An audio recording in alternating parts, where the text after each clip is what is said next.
I think the main challenge for energy markets going forward is to grapple with the question of peak demand, which has become a consensus expectation. If it happens, it means we have to start thinking about whether we have the electricity grid, the critical minerals, the EV battery manufacturing capacity to meet the enormous demand for electric vehicles that is implied in that, and whether we're concerned about supply chains and ownership and so forth. So that's if peak demand proves correct.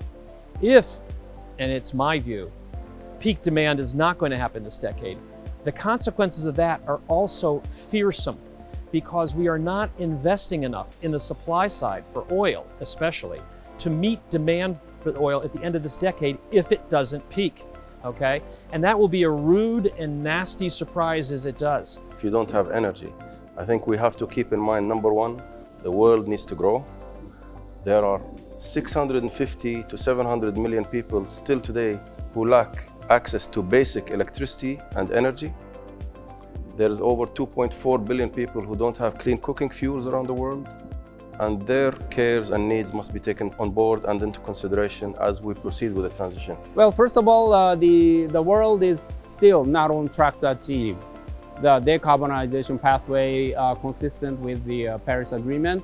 So governments need to have much stronger policy interventions to accelerate the energy transitions. But in doing so, the affordability, the governments needs to take care of the affordability, and the transition must be people-centered. So I think that overall, the governments needs to take a more balanced and stronger policy measures to move the energy transitions forward.